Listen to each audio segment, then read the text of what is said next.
오늘 설교 제목이 그가 살아나셨느니라 입니다. 그가 살아나셨느니라, 그 두 단어 사이에 빈칸을 두고 들어갈 말을 고르라고 한다면 여러분 무엇이 적당할까요? 영어로는 He is risen 하고 괄호가 뒤에, 빈칸이 뒤에 나오는데 정답이 무엇일까? 여러분 제가 뒤에 말씀을 드리겠습니다. 19세기에 영국과 프랑스 사이에 전쟁이 있었습니다. 워털루 전쟁이라는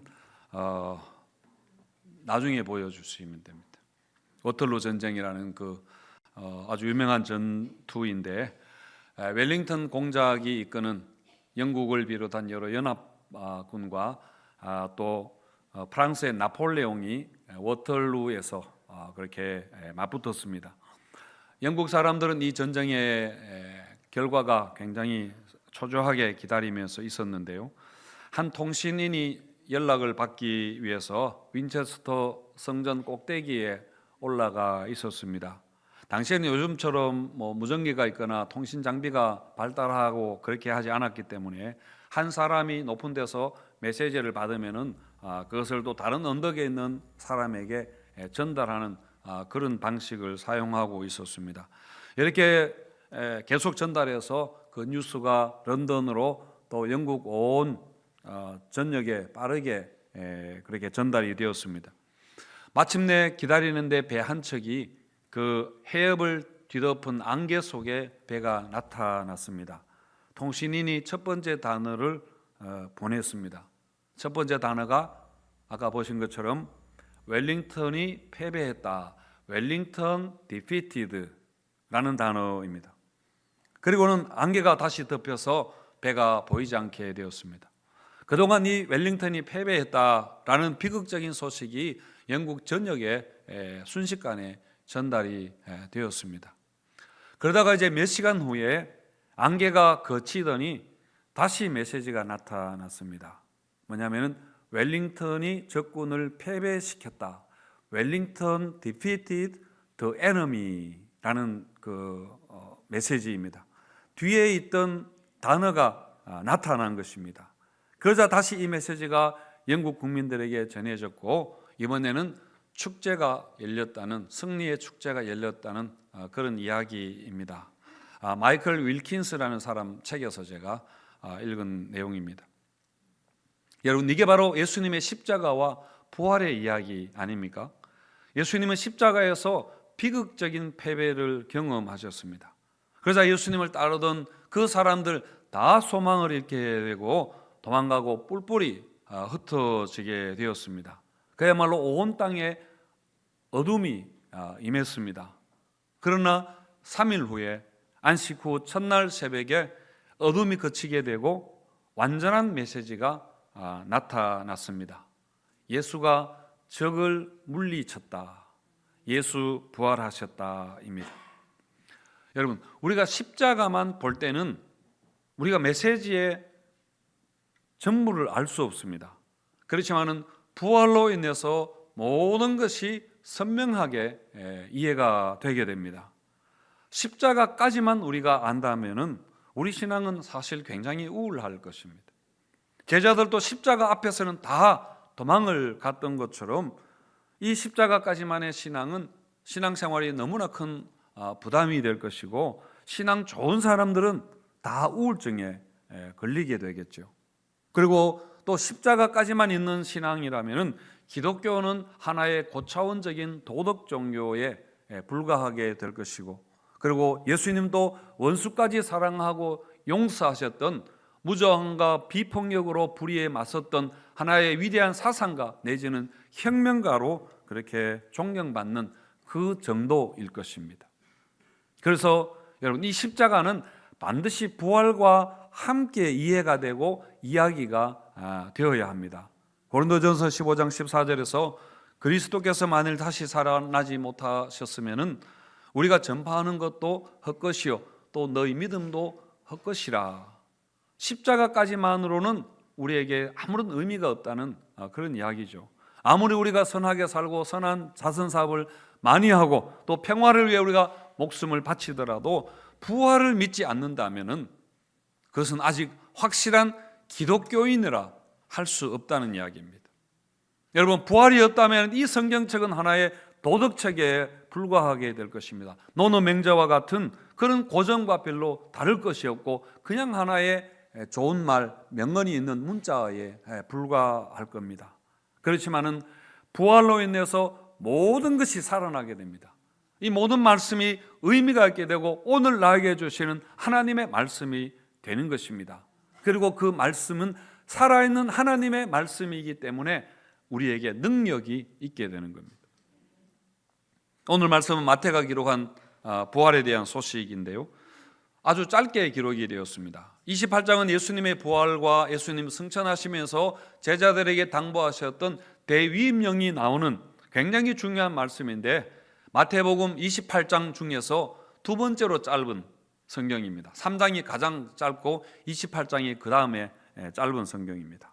그런데 이 28장에서 자주 반복해서 나오는 단어가 보다라는 단어와 가다라는 단어입니다. 각각 단어가 6, 7번씩 그렇게 반복해서 나옵니다. 자, 먼저 부활은 보는 것과 관계가 있습니다. 우리 1절 말씀 같이 읽겠습니다. 시작.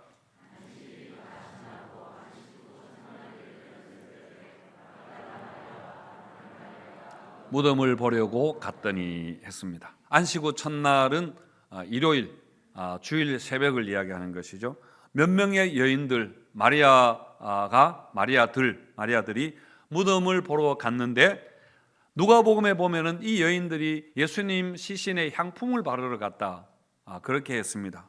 요즘으로 치면은 꽃을 들고 무덤을 방문하는 그런 걸 이야기하는 겁니다. 그런데 이 여인들이 무덤에 갔을 때에 그들이 본 것과 보지 못한 것이 있었습니다. 그들이 본 것은 무엇을 보았나요? 무덤이 비어 있는 것을 보았습니다. 그리고 보지 못한 것은 예수님의 시신을 보지 못했습니다.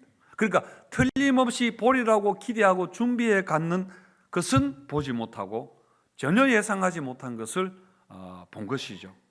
대신에 이 여인들은 그 상황 속에서 아주 놀라운 것을 경험을 하게 됩니다.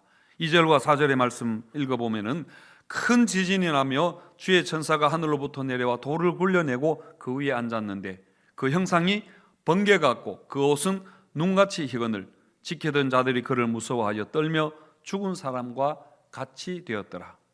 큰 지진과 번개와 눈같이 흰 그런 옷을 보았다, 이렇게 했는데, 예를 들어 우리 여름에 날씨가 막 천둥이 꽈르릉 치고 번개가 번쩍할 때 어떤 그런 모습과 비슷할 겁니다. 고요한 새벽에, 정말 조용한 새벽에 이런 일이 있었으니까 얼마나 놀랐겠습니까? 여인들이 얼마나 연약한 여인들이 놀랐겠습니까? 마치 천지개벽하는 소리 같았을 겁니다. 예수님이 십자가에 죽으실 때도 이런 지진이 있었습니다마는 이번에 일어난 지진은 무덤을 막았던 돌을 옮기는, 돌이 굴러가는 그런 소리입니다. 돌을 굴러낸 것은 예수님이 무덤 안에 갇혔다가 나오시기 위해서 돌을 옮긴 것이 아니라, 예수님은 사실 방문에 이렇게 문을 닫아 놓아도, 잠궈 놓아도 이렇게 부활하신 예수님은 나가오실 수 있잖아요. 그런데 이 무덤에 돌을 옮긴 것은 여인들에게 무덤이 비어 있다는 것을 보여주기 위해서 그렇게 한 것입니다. 이렇게 땅이 지진이 나서 흔들렸을 뿐 아니라 그때 사람들도 마음이 흔들리고 떨었습니다. 무덤을 지키던 자들이 떨었다고 했습니다. 정말 사시나무 떨듯이 그렇게 떨어서 죽은 자처럼 되었다, 송장처럼 그렇게 굳어버렸다, 그렇게 했습니다. 죽은 자가 살아나니까 죽은 자를 지키던 살아있는 사람들이 죽은 자처럼 그렇게 되어버린 거죠. 그리고 무덤에 갔던 여인들도 그 상황을 보고 그 순간에 두려움에 휩싸이게 됩니다. 이때 천사가 그 두려워하는 여인들을 안심시키면서 두려워하지 말라, 그렇게 말하고 예수님이 부활하셨다는 소식을 전해줍니다. 5절과 6절 말씀 같이 읽어보겠습니다. 천사가 여자들에게 말하여 이르되 너희는 무서워하지 말라. 십자가에 못 박히신 예수를 너희가 찾는 줄을 내가 아노라. 그가 여기 계시지 않고 그가 말씀하시던 대로 살아나셨느니라. 와서 그가 누우셨던 것을 보라. 너희가 십자가에 못 박힌 예수를 찾는구나. 바로 여기에 누워 계시느니라가 아니라 여기에 계시지 않느니라. 그렇게 하고는 빈 무덤을 보라. 무덤이 비어 있는 것을 보라. 그렇게 했습니다. 그러나 여러분, 빈 무덤은 예수님이 부활하셨다는 하나의 좋은 사인은 되지만은 빈 무덤이 곧 부활인 것은 아닙니다. 예를 들면은 어머니가 돌아가시면은, 아니 남편이 돌아가시면은 어머니가 계시던 그 방은 빈방이 되겠죠. 그렇지만 빈방이 곧 죽음을 이야기하는 것은 아닙니다. 어머니가 뭐 다른 데 여행을 가서 방이 비어 있을 수도 있으니까요. 이처럼 여러분, 빈 무덤도 예수님의 부활을 설명하는데 굉장히 중요하고 꼭 필요한 것이지만은, 그러나 그것만으로 우리에게 믿음이 생기는 것은 아니라는 이야기입니다. 요한복음에 보면은 마리아가 예수님의 빈 무덤을 보고 울었습니다. 누가 시체를 옮겨갔다고, 누가 시체를 훔쳐갔다고 생각했기 때문에 이렇게 울은 것입니다. 이처럼 빈 무덤은 십자가에 죽으시고 장사 지내셨던 예수님에게 무슨 일이 틀림없이 일어났다는 것을 말하지만은, 그런데 이게 무슨 일이 일어났는지에 대해서 다 이야기하는 것은 아닙니다. 다 설명하는 것은 아닙니다. 복음서를 기록한 그 저자들도 부활의 소식을 전하는데, 부활의 소식을 알리는 데 목적이 있었던 것이지, 이 부활을 변증하고 이 부활이 진짜라고 뭐 설명하려고 그렇게 복음서를 기록하지 않았습니다. 그래서 부활에 관한 사복음서의 내용이 조금씩 다루고 이렇게 한 것은 저자들은 그런 데 별로 관심이 없었기 때문입니다. 여러분, 사실 부활은 설명할 수 있는 것이 아닙니다. 그렇다고 해서 설명할 수 없다는 이야기도 아닙니다. 만약 우리가 부활에 대해서 다 설명하고 다 이해하고 그렇게 해서 믿는다면은, 여러분, 그것은 사람이 지어낸 이야기, 사람이 이해하고 사람이 설명하고, 그거는 여러분 사람이 만든 이야기입니다. 하나님이 하시는 일을 우리가 어떻게 다 설명하고 그것을 다 이해하고 하나님의, 인간의 생각 안에 하나님이 갇히게 되는데, 그게 어떻게 참 하나님이겠습니까? 그건 사람이 만든 신이겠죠. 이렇게 우리가 눈으로 보는 것, 그것은 하나의 중요한 증거는 되지만은 그 자체로 믿음이 되지는 않는다라는 이야기입니다. 따라서 여러분, 믿음이 생기는데 가장 중요한 것, 그것이 무엇일까요? 그건 제가 앞에서 문제를 내었던 것의 정답입니다. 그가 살아나셨느니라, 이 두 단어 사이에 들어갈 말이 무엇인가? 정답을 말씀드리면은 보시는 것처럼 말씀하시던 대로 살아나셨느니라. He is risen as he said. 그가 말씀하시는 대로 살아나셨느니라. 여러분, 빈 무덤에 말씀이 들어가야 부활신앙이 되는 것입니다. 여러분, 말씀을 들어야 합니다. 말씀을 기억해야 하는 것입니다. 여인들이 빈 무덤을 보고 당장 부활을 믿게 된 것이 아니라 뭔가가 일어났다는 것을 생각하고 무엇인가가 막 혼란스러웠지만은, 그러나 천사의 말을 듣고 그 믿음이 일어나게 됩니다. 무슨 일이 일어났는가가 서서히 이해가 되기 시작하는 겁니다. 8절에 보시면은 그 여자들이, 천사의 말을 듣고 그 여자들이 무서움과 큰 기쁨으로 빨리 무덤을 떠나 제자들에게 알리려고 다름질할세. 지금 당장에는 무서움이 그대로 남아 있으면서 기쁨도 함께 들어와서 이게 공존하면서 서서히 두려움이 물러가고 기쁨이 이제 있게 일어나게 되는 것이죠. 그래서 막 달려가다가 예수님을 만났는데, 예수님을 만난 것은 가다가 만났습니다. 부활의 소식을 듣고 가다가 만난 겁니다. 마태복음은 여인들이 천사의 말을 듣고 큰 기쁨이 있었다, 그렇게 했지만은 사실은 천사가 했던 말 중에 가장 중요한 말이 무엇인가 하면은 예수님이 말씀하신 것을 기억하라 하는 말입니다. 누가복음 24장 6절에서 8절에 보면은 천사가 이야기하는데 여기 계시지 않고 살아나셨느니라. 그라고 하는 말이 갈릴리에 계실 때에 너희에게 어떻게 말씀하셨는지를 기억하라. 이르시기를 인자가 죄인의 손에 넘겨져 십자가에 못 박히고 제3일에 다시 살아나야 하리라 하셨느니라 한데, 그들이 예수의 말씀을 기억하고 그때 번쩍 이게 무슨 일인가 하는 것이 여인들의 마음에 이해가 된 것입니다. 예수님은 이전에 반복해서 자신이 죽었다가 3일 만에 일어나리라 그렇게 했는데 그 당시에는 이게 무슨 이야기인지 비유인지 이런 것을 전혀 알지 못했습니다. 마태복음에만 3번이나 이렇게 하셨거든요. 마가복음에도 3번이나 예수님이 이 이야기를 하신 게 나옵니다. 따라서 여인들은 그 상황에서 예수님의 말씀을 기억할 때에 물론 이 기억을 천사들이 촉발을 시켰지만은 그 예수님의 말씀을 기억할 때에 마치 캄캄한 방에 전기 스위치를 넣으니까 환하게 밝아진 것처럼 그 마음에 부활의 그 소식이 이해가 되기 시작하는 기쁨이 밀려오게 된 것입니다. 아, 그때 예수님께서 이런 의미였구나 하는 것을 알고 그 다음에 십자가와 모든 부활이 다 이렇게 일맥상통하게 되면서 믿음이 생기게 된 것입니다. 그래서 여러분, 중요한 것은 말씀입니다. 말씀하시던 대로 이게 우리 신앙에 있어서 가장 중요한 내용입니다. 지난주 고난주간 특별 새벽기도회 시간에 예수님이 십자가 위에서 하셨던 7마디의 말씀을 우리가 묵상을 했는데요. 제가 그때 따로 언급하지는 않았지만은 이 복음서 기자들이 예수님의 십자가 순환을 보도하면서 계속 강조했던 게 뭐냐면은 말씀을 응하게 하려 함이라. 말씀을 응하게 하려 함이라 라는 것이었습니다. 심지어 예수님이 십자가에서 내가 목마르다 라고 그렇게 말씀하실 때에도 요한복음 19장 28절에 보시면은 뭐라고 했는가 하면은 성경을 응하게 하려 하사 이르시되 내가 목마르다 그렇게 하셨거든요. 여러분, 목마르다라는 이 한 단어 한마디의 말조차 그냥 한 것이 아니라 성경에서 말씀하시는 대로 그렇게 하는 거라는 말입니다.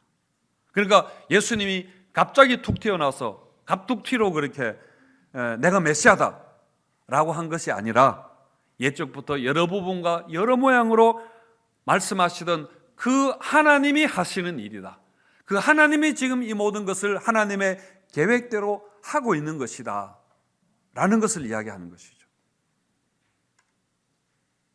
여러분, 눈으로 봐야 믿는다면은 본 사람들만 믿을 것입니다. 여인들이야 당시 현장에 있었으니까 사실 빈 무덤을 보지 않아도 부활하신 예수님을 직접 여인들은 만났으니까 당연히 믿었겠지만은 근데 다른 사람들은 어떻게 합니까? 그 자리에 없었던 사람들, 우리 같은 후대의 사람들은 어떻게 부활하신 예수님을 믿을 수 있겠습니까? 보는 것이 가장 중요하다면.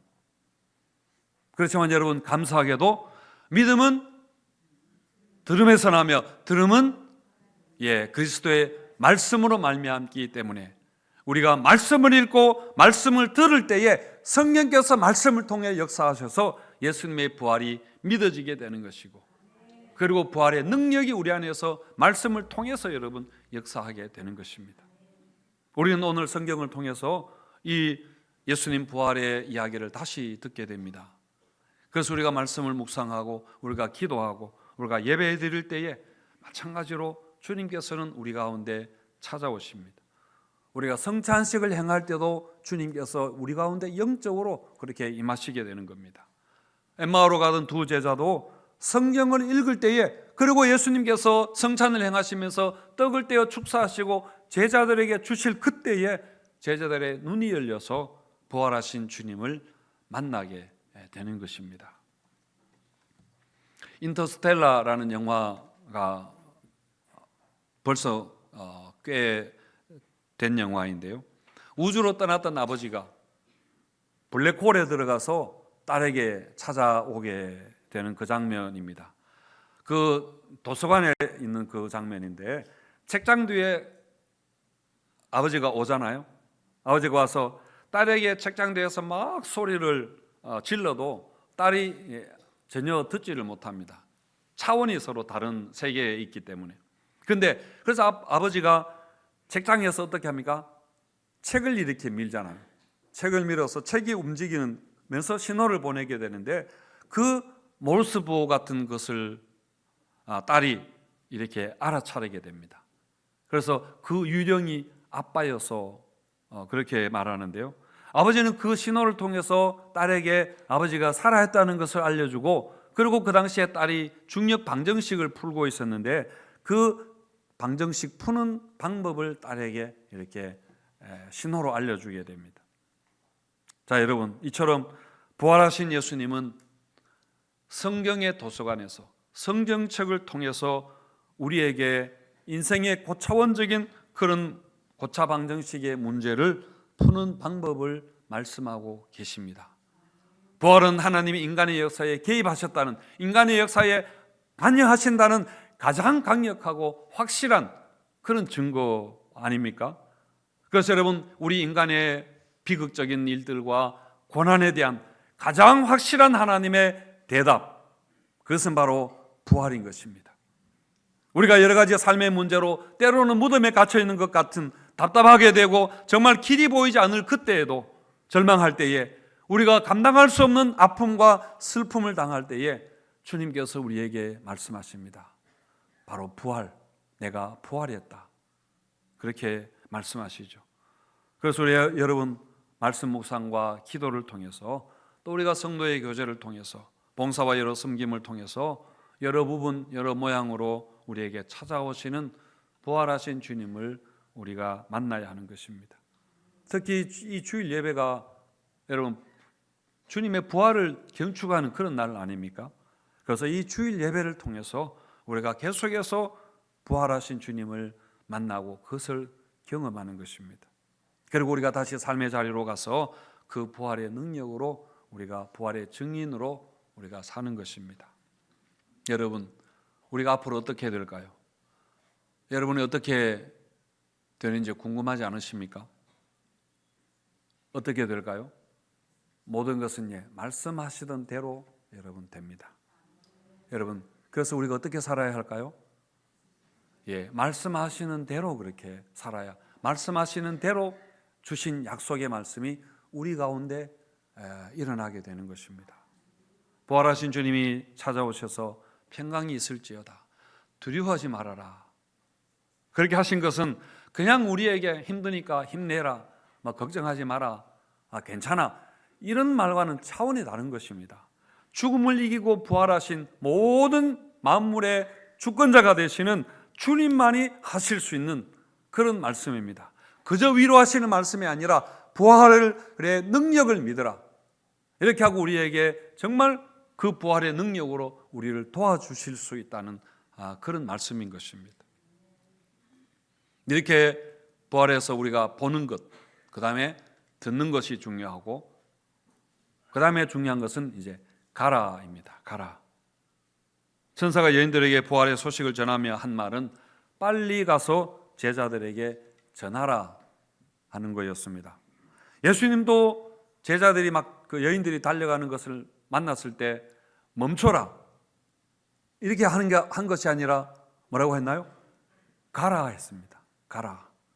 10절에 보시면은 이에 예수께서 이르시되 무서워하지 말라, 가서 내 형제들에게 갈릴리로 가라 하라, 거기서 나를 보리라 하시니라, 이렇게 했습니다. 그래서 여러분, 부활의 소식을 아는 자는 가야 합니다. 정말 부활의 기쁨을 경험한 자는 또 가지 않을 수 없는 것입니다.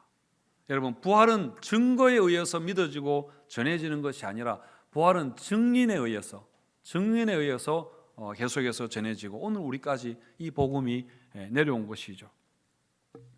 원래 우리 교회가 속한 합동교단의 캐치프레이즈 슬로건이 뭐냐면은 교회여 일어나라, 교회여 일어나라입니다.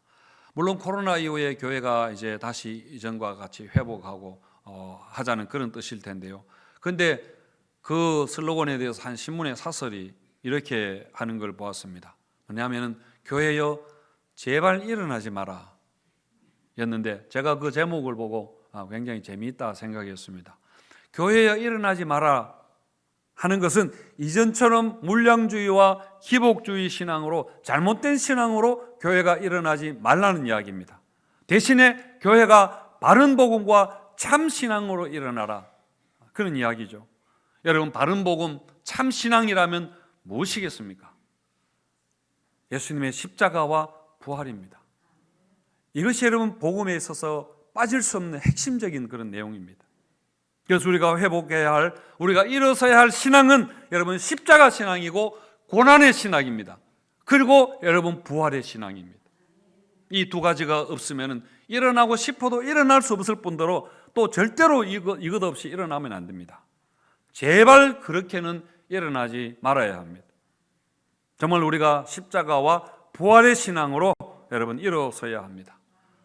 예수님 부활이 없으면 사실 우리에게 소망이 없습니다. 우리 힘으로 살아가야 합니다. 이 세상 아무런 소망이 없습니다. 우리에게 가장 큰 유일한 소망이 있다면 예수님이 우리 죄를 위해서 십자가에 죽으셨다는 것이고, 우리가 죄 사함 받았다는 것이고, 그리고 죽음에서 부활하셨다는 것, 이 예수님을 우리가 믿는 것입니다. 내게 이 부활의 소망이 있는가, 부활의 신앙이 있는가, 우리가 돌아보고 여러분 부활의 이야기, 내 삶의 이야기로 우리가 살아내고, 그리고 증인의 삶을 살아가는 우리 모든 성도님들 되시기를 축원드립니다.